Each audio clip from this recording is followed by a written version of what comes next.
لا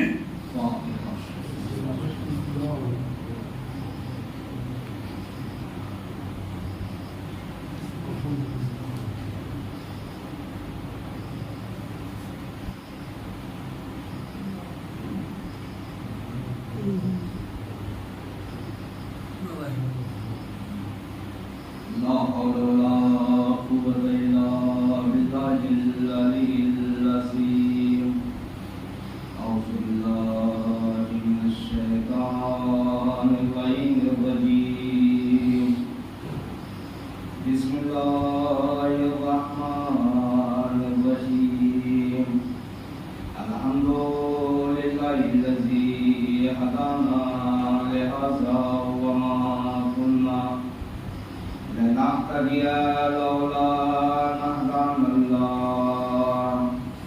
لقد جاءت رسل ربنا بالحق والصلاة والسلام وتحيته والإكرام على سيد أسلم ما في الوجود سيد الله في كل موجود نقطة دائرة الوجود وصاحب الحمد والمقام المحمود مولانا ومولى الثقلين جد الحسن والحسين أبي القاسم محمد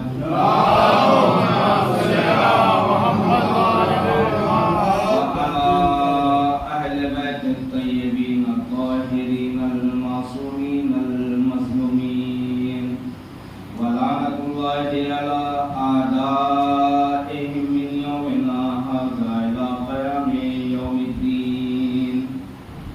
أما بعد وقد قال الله تعالى وتبارك في كتابه الكريم وهو أصدق الصادقين وقوله الحق. بسم الله الرحمن الرحيم. هل جزاء الإحسان إلا الإحسان. صلى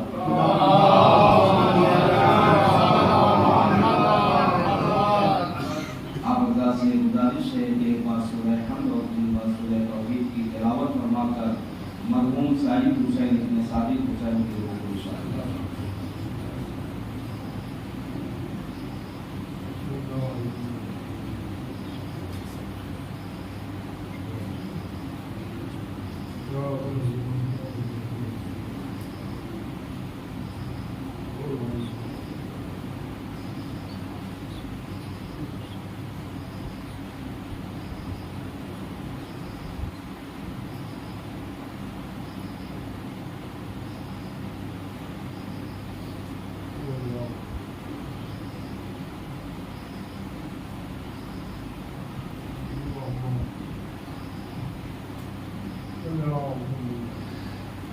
حاضرین گرامی قدر مخدران سید الشہداء قرآن مجید کی جس آیت کریمہ کی تلاوت کا شرف حاصل کیا ہے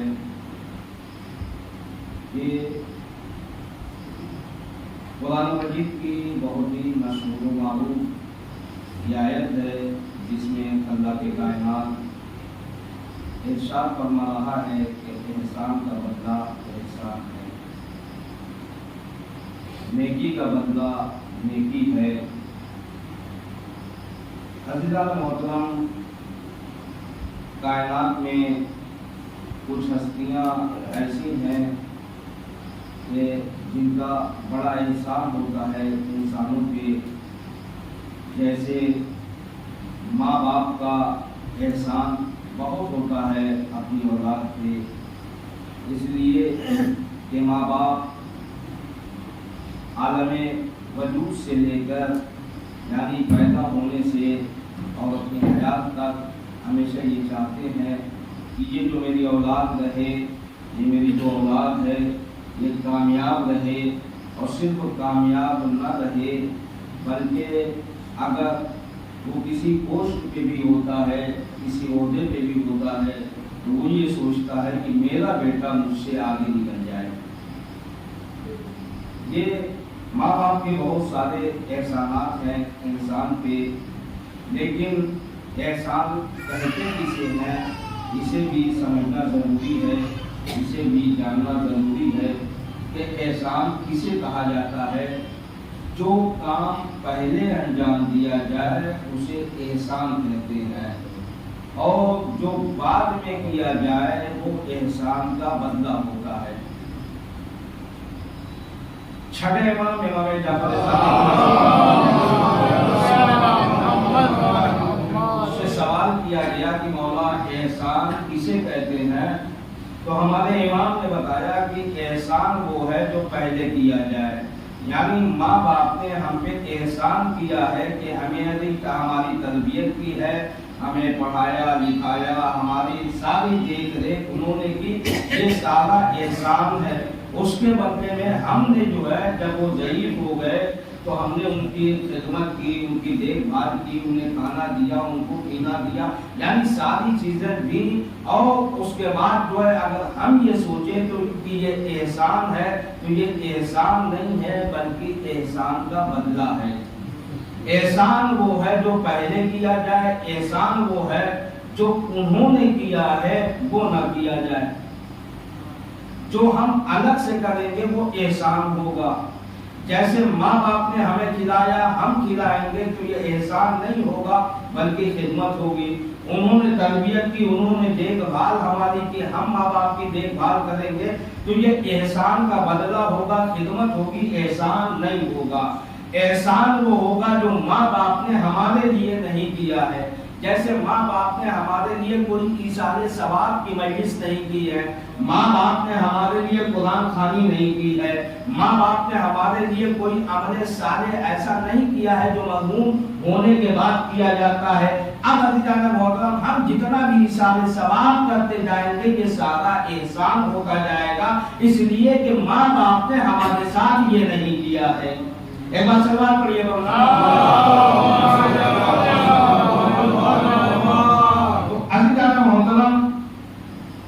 احسان ایسی شے ہے کہ احسان کا بدلہ صرف احسان ہی سے ادا کیا جا سکتا ہے، اور انسان کے لیے تو سب سے بڑا احسان یہ ہے کہ وہ اپنے کو ثواب دے، اپنے کو خود سنبھل جائے، اپنے لیے ایسا راستہ ہموار کرے کہ کوئی بھی اس میں انگلی نہ اٹھائے، بلکہ مولا کائنات امیر المومنین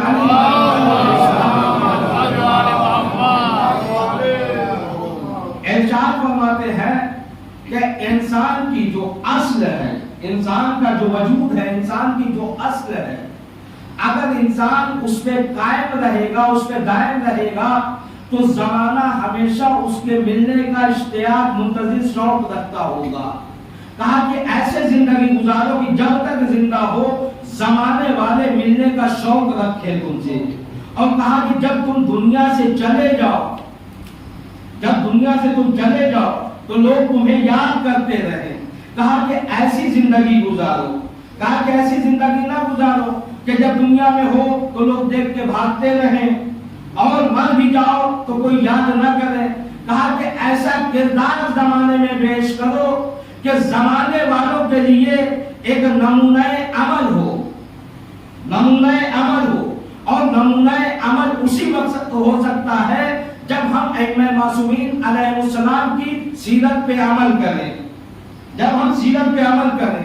لیکن جب ہم اپنی حیثیت بھول جائیں گے، جیسے اللہ نے قرآن مجید میں کہا کہ ہم نے جنات و انسان کو پیدا ہی نہیں کیا مگر عبادت کے لیے، اگر عبادت کے لیے، یعنی اگر ہم عبادت نہ کریں تو ہماری خلقت کا کوئی مطلب نہیں ہے۔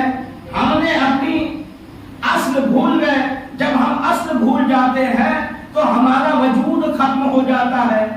اور کائنات میں آپ نگاہ اٹھا کے دیکھ سکتے ہیں کہ جو اپنی اصل شے سے پلٹ جاتا ہے وہ زمانے سے مٹ جاتا ہے، اور جو اپنی اصل پہ قائم رہتا ہے وہ ہمیشہ زمانے میں بنا رہتا ہے۔ اگزامپل کے طور پہ جیسے تمام انسانوں کے ہاتھ میں موبائل ہے، تمام انسانوں کے ہاتھ میں موبائل ہے۔ جب یہ موبائل بنایا گیا تو اس کی اصل کیا تھی؟ اصل یہ تھی کہ لوگوں سے رابطہ کیا جائے، بات کیا جائے، یہ موبائل کی اصل ہے کہ لوگوں سے رابطہ کیا جائے، لوگوں کو بات کیا جائے، اور اس موبائل کو نام دیا گیا جیون، یعنی فرسٹ جنریشن۔ اس میں تھا کیا؟ اصل کیا تھی کہ کام کرنا ہے، بات کرنا ہے۔ زمانہ تھوڑا تھا ایڈوانس ہوا، ترقی ہوئی، 2G آ گیا۔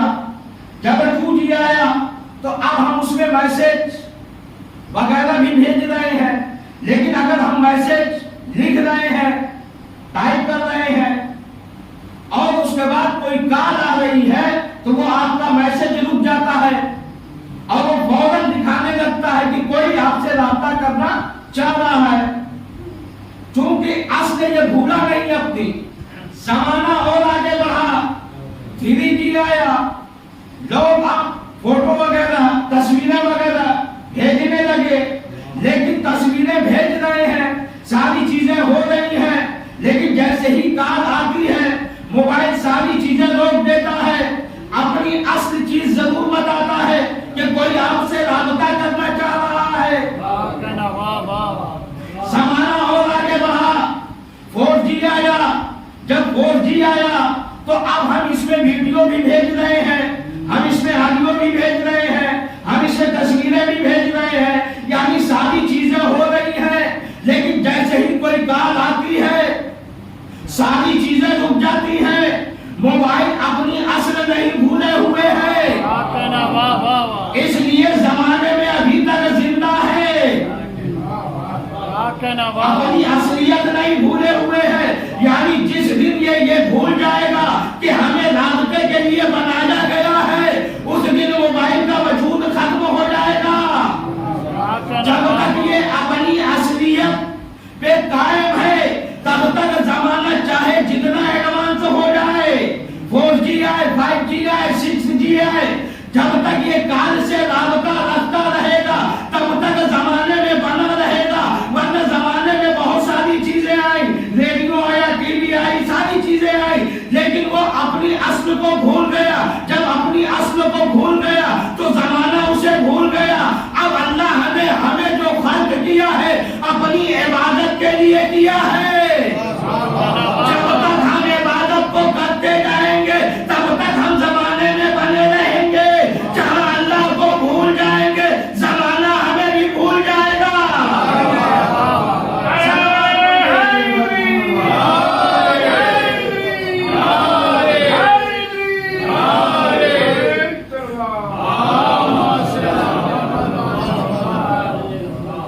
زمانہ ہمیں بھول جائے گا۔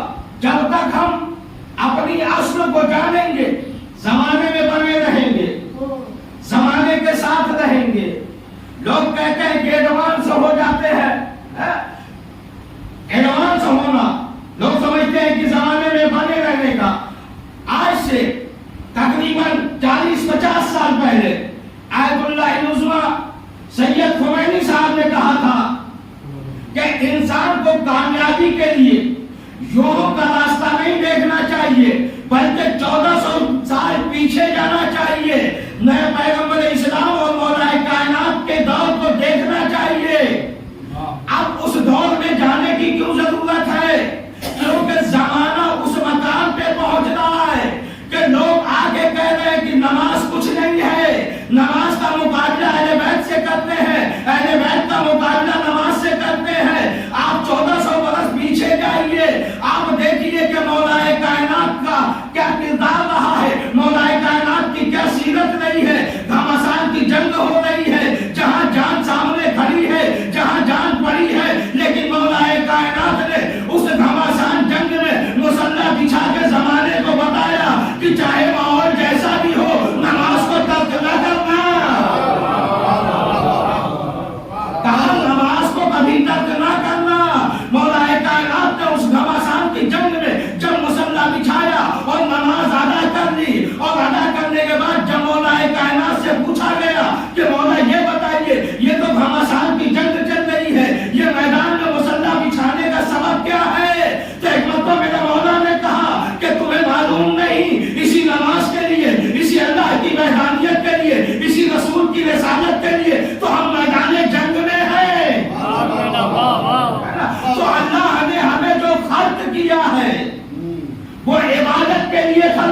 ہے ہم عبادت چھوڑ کے ساری چیزیں انجام دیں تو کوئی مطلب نہیں رہتا، کوئی مطلب نہیں رہتا۔ اے معصومین علیہ السلام کی آپ سیرت اٹھا کے دیکھیے، مولا کائنات سے جب ایک عیسائی آیا اور اس نے پوچھا کہ آپ رسول کے وسیع ہیں، کہا کہ ہاں، کہا کہ رسول کے وسیع کی کچھ نشانیاں ہوتی ہیں، کہا کچھ نشانیاں ہوتی ہیں، تو مولا کائنات نے کہا کہ ہاں، کہا کہ وہ کون سی نشانیاں ہوتی ہیں؟ بس ایک نشانی سنیے، مولا کائنات نے کہا کہ ہاں نشانیاں ہوتی ہیں، نشانیاں یہ ہوتی ہیں کہ رسول کا جو وسیع ہوتا ہے، جانشین ہوتا ہے، وہ عالم امتحان سے گزرتا ہے۔ تو کہا کہ مولا یہ بتائیے کہ آپ کسی امتحان سے گزرے؟ تو مولا کائنات نے 6 امتحان اپنے زمانے کے بتائے اور 7واں یہ بتایا، کہا کہ میں جب مسجد کوفہ میں 40 ہجری میں جاؤں گا تو کہا کہ میں اپنے قاتل کو اٹھاؤں گا، اگر میں قاتل کو نہ اٹھاؤں تو وہ میرے سر پہ ضربت نہ مارے گا، کہا لیکن میں اپنے قاتل کو جگاؤں گا، یہ میرا 7واں اور آخری امتحان ہے کہ میں اپنے قاتل کو جگا کے نماز پڑھوں گا۔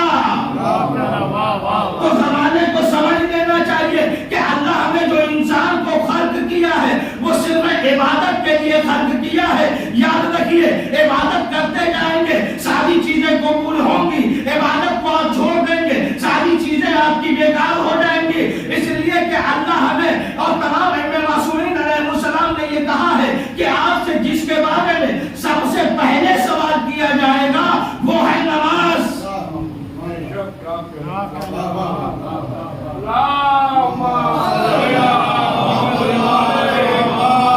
سب سے پہلے سوال کیا جائے گا وہ ہے نماز، نماز۔ اور جب نماز کے بارے میں سوال کیا جائے گا تو بہت سارے نمازی ہوں گے، بہت سارے نمازی ہوں گے۔ اب دوسرا سوال ہوگا کہ ولایت کے ساتھ کس کی نماز ہے، بغیر ولایت والی کس کے ساتھ ہے؟ اب اس میں 2 گروہ ہوں گے، ایک بڑا گروہ ہوگا جو بغیر ولایت کے نماز پڑھتا ہوگا، ان کی نمازیں رد کر دی جائیں گی، اور جو ولایت والے ہوں گے اب ان سے سوالوں کا جواب ہوگا۔ اب یاد رکھیے عزیزان محترم، جب پہلا سوال آپ سے پوچھ لیا جائے گا اس میں جو کمی ہوگی یہ اہل بیت علیہ السلام آپ کو پورا کریں گے، لیکن وہی اہل بیت یعنی چھٹے امام جعفر صادق علیہ السلام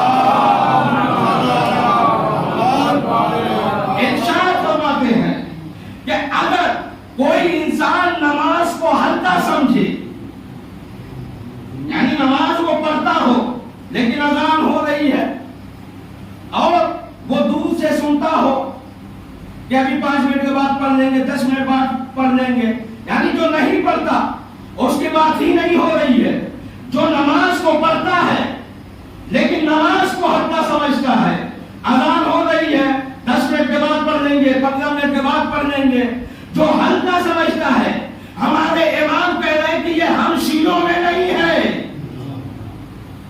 ہم شیعوں میں نہیں ہے۔ اب عزیزان محترم، ان امام کی روشنی میں ہمیں دیکھنا چاہیے کہ ہم ہیں کہاں، ہیں کہاں۔ اب عزیزان محترم، محشر کے میدان میں آئیے، محشر کے میدان میں اگر ائمہ معصومین علیہ السلام کے سامنے ہم کھڑے ہو جائیں اور ہم یہ کہیں کہ ہم آپ کے ماننے والے ہیں، ہم آپ کے چاہنے والے ہیں، ہم آپ کے ماننے والے ہیں، تو امام پوچھیں گے نماز، کہا کہ نہیں ہے، کہا روزہ، کہا نہیں ہے، کہا حج، کہا نہیں ہے، تو کہا کہ امام فوراً کہیں گے یہ بتاؤ کہ ہم نے تو یہ ساری چیزیں پڑھنے کے لیے کہا تھا اور کس نے نہ پڑھنے کے لیے کہا تھا؟ بھائی شیطان ہے جو صراط مستقیم پہ بیٹھا ہوا ہے، لوگوں کو بھڑکا رہا ہے، نماز نہ پڑھو، روزہ نہ رکھو، حج نہ کرو، خمس نہ دو، زکات نہ دو۔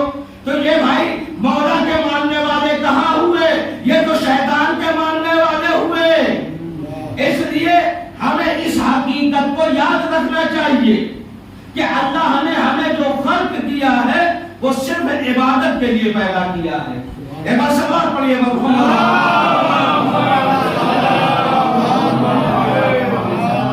اب ہم جب عبادت کے لیے خلق ہوئے ہیں تو جب عبادت کے لیے خلق ہوئے ہیں تو ہم جو لوگوں کو دیکھتے ہیں لوگوں میں عیب تلاش کرتے ہیں, لوگوں میں برائیاں تلاش کرتے ہیں, کبھی اپنے دامن میں نہیں دیکھتے.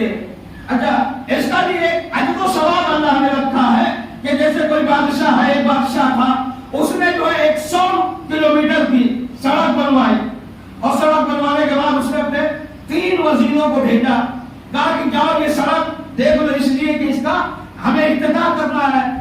کہا کہ افتتاح کرنا ہے, اوپننگ کرنی ہے. کہا کہ دیکھو سڑک میں کوئی کمی تو نہیں ہے. ایک وزیر گیا اور 100 کلومیٹر ہوتے ہوئے واپس آیا بالکل تھکا ہوا.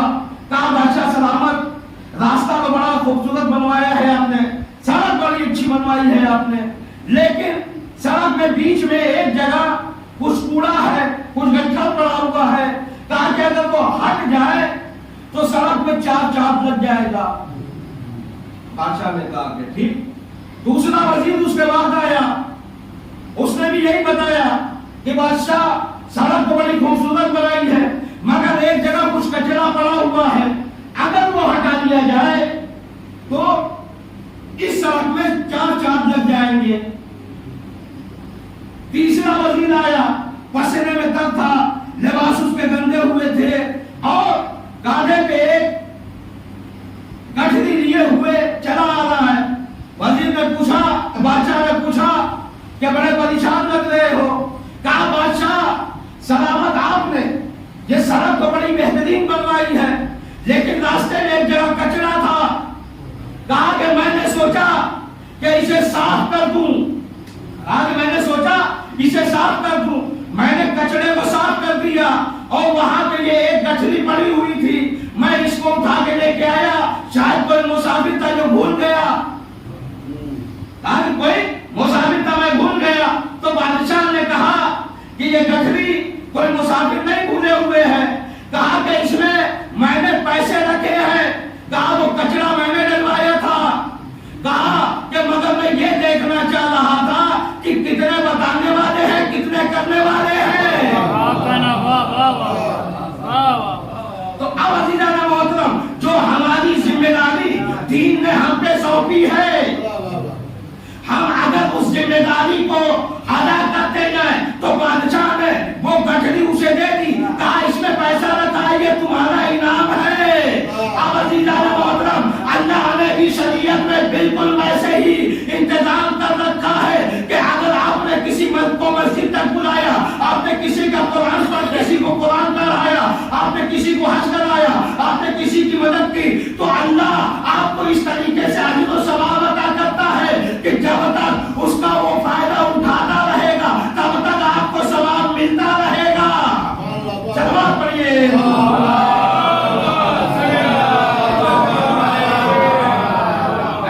اب عزیزان محترم, تو بہت ساری چیزیں ہیں کہ ہم کہہ سکتے ہیں کہ آپ نماز کے لیے آئیے اور ہماری بات وہ مان جائے گا, لیکن ہم نہیں کہتے. یہ ہمارے حصے کی ذمہ داریاں ہیں. اسلام نے جو فروع دین بیان کیا ہے وہ کسی ایک انسان پہ یا مولوی یا عالم پہ واجب نہیں ہے, بلکہ ہر شیعہ پہ واجب ہے. ہر شیعہ پہ واجب ہے, یعنی کسی ایک پہ فرض نہیں ہے, ایک پہ ضروری نہیں ہے.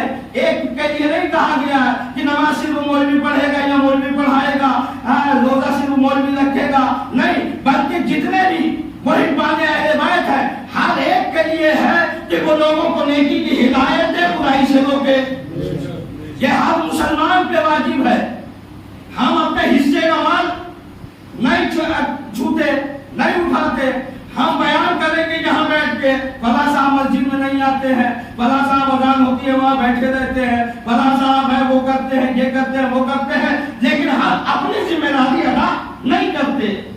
تو ہمیں اپنی ذمہ داری ادا کرنا ہے, اس لیے کہ اسلام نے بیان کیا کہ برائی سے روکنا ہر مسلمان پہ واجب ہے, اچھائی کی طرف دعوت دینا ہر مسلمان پہ واجب ہے. سلام پڑھیے.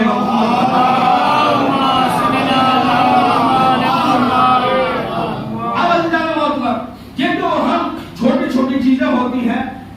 کو ہم مسجد تک لاتے ہیں، لوگوں کو ہم عمل صالح کی طرف بلاتے ہیں، تو یہ ہمارے لیے اتنا ثواب ہو جاتا ہے کہ ہم اس کو بیان نہیں کر سکتے، ہم اس کو بیان نہیں کر سکتے لفظوں میں کہ ہم نے کیا کیا ہے۔ اس کا صرف اللہ ہی جانتا ہے کہ اس کا ثواب کیا ہے، اس لیے کہ ہم نے ایک کو راستے پہ لا دیا ہے۔ اب جناب محترم، یہ سب ثواب ہمیں کہاں کام آئیں گے؟ عالم برزخ میں۔ یہ ساری چیزیں ہمیں کہاں کام آئیں گی؟ بہت سارے ہمارے اعمال ایسے ہوں گے کہ جو ہمیں معلوم نہیں ہے، ہم سوچیں گے کہ ہم نے تو یہ کیا نہیں ہے، اتنا ثواب، اتنا ثواب۔ تو یہ ثواب وہی سے ثواب ہوں گے کہ آپ نے کسی کے چلتے ہوئے احسان کر دیا، آپ نے کسی کی مدد کر دی، آپ نے کسی کو سیدھے راستے پہ لا دیا، یہ سب سارے احسان ہوں گے۔ اور امام معصومین علیہ السلام نے جو کہا ہے کہ ہم شفاعت جو کریں گے وہ کہاں کریں گے؟ محشر میں۔ قیامت کب آئے گی کسی کو معلوم نہیں ہے کہ قیامت کب آئے گی، کسی کو نہیں معلوم ہے۔ اور جب انسان دنیا سے چلا جاتا ہے تو یہ رہتا کہاں ہے؟ عالم برزخ میں۔ عالم برزخ کا یہ جو عرصہ ہے یہ کتنا طویل ہے ہمیں معلوم نہیں ہے، ہمیں معلوم نہیں ہے۔ اور یہ طویل اتنا ہے کہ بس آپ اس چیز سے اندازہ لگا لیں کہ اگر کوئی گناہگار انسان، کافر مشرک انسان، اس کے لیے 1 سیکنڈ 100 سال کے برابر ہوگا، 100 سال کے برابر ہوگا۔ اور اگر کوئی مومن ہوگا تو 100 سال 1 سیکنڈ کے برابر ہوگا، یعنی 100 سال گزر جائیں گے، آپ کو ایسا لگے گا کہ ابھی تو 1 سیکنڈ ہوا ہے۔ اور اس کی مثال اللہ نے نبیوں کے کردار میں دے دی ہے کہ جناب عزیز اور جناب عزیر یہ 2 بھائی تھے، 2 بھائی تھے، دونوں جڑواں پیدا ہوئے، اب دونوں ایک ساتھ مرے، لیکن ایک بھائی کی عمر 50 سال، ایک بھائی کی عمر 100 سال، دوسرے بھائی کی عمر 200 سال، یعنی ایک کی 100 سال دوسرے کی 200 سال۔ جبکہ دونوں ایک ساتھ پیدا ہوئے، دونوں کا جنازہ ایک ساتھ اٹھا، ایک ہی دن انتقال ہوا، لیکن ایک کی عمر 100 سال دوسرے کی عمر 200 سال۔ جناب عزیز اور جناب عزیر اللہ کے نبی ہیں، دونوں بھائی ایک ساتھ پیدا ہوئے، لیکن ایک کی عمر 100 سال دوسرے کی 200 سال۔ امام معصومین علیہ السلام سے پوچھا کہ یا نبی اللہ یہ بتائیے کہ یہ کیسے ہو سکتا ہے کہ ایک کی عمر 100 سال ہے اور دوسرے کی 200 سال؟ تو ایک مرتبہ امام معصوم نے فرمایا کہ جناب عزیر جا رہے تھے، انہوں نے ایک آبادی کو دیکھا کہ جہاں صرف ہڈیاں ہیں، تو انہوں نے کہا پروردگار عالم تو انہیں کیسے زندہ کرے گا؟ کہا کہ تو انہیں کیسے زندہ کرے گا؟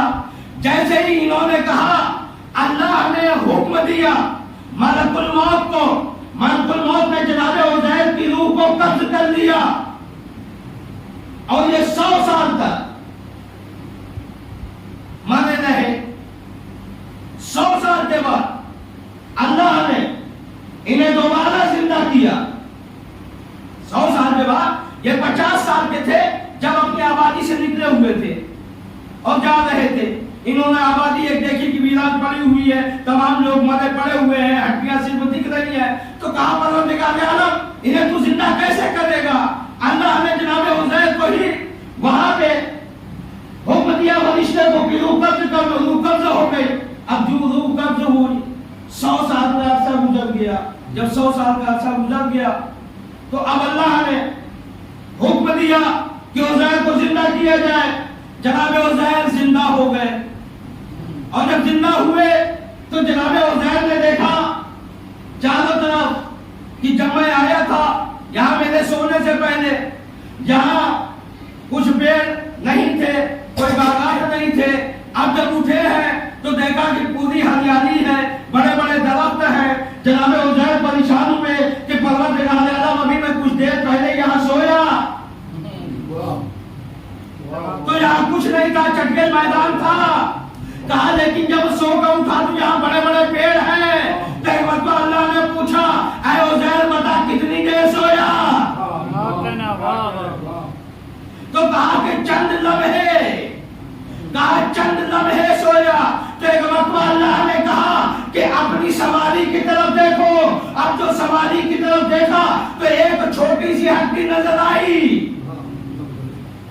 ایک چھوٹی سی ہڈی نظر آئی. ایک مرتبہ جناب عزیر نے کہا کہ پروردگار عالم میری سواری تو یہاں ہے نہیں. تو ایک مرتبہ اللہ نے کہا اے عزیر وہ جو ہڈی دکھ رہی ہے وہی تمہاری سواری ہے. مومن ہوگا وہ وادی السلام میں جائے گا، یعنی جنت کے ٹکڑے میں رہے گا. اور جو منافق ہوگا، جو مشرک ہوگا، وہ سارے لوگ عالم برہوت میں جائیں گے، یعنی جہنم کے ٹکڑے میں ہوں گے. اور جہنم کے ٹکڑا یعنی جہنم میں پہنچ جائیں گے. لیکن وہ قیامت تک اذیتوں میں مبتلا رہیں گے، پریشانیوں میں مبتلا رہیں گے. وادی السلام والے جنت میں مزے اڑاتے رہیں گے. اب عزیزان محترم یہ ہمیں فیصلہ کرنا ہے کہ ہمیں وادی السلام میں جانا ہے یا وادی برہوت میں. سلوات پڑھیے.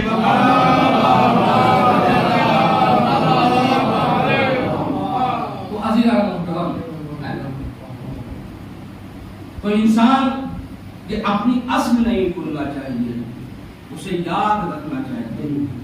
اس لیے کہ اللہ نے جو ہمیں خلق کیا ہے وہ صرف اور صرف عبادت کے لیے خلق کیا. اور امام معصومین علیہ السلام نے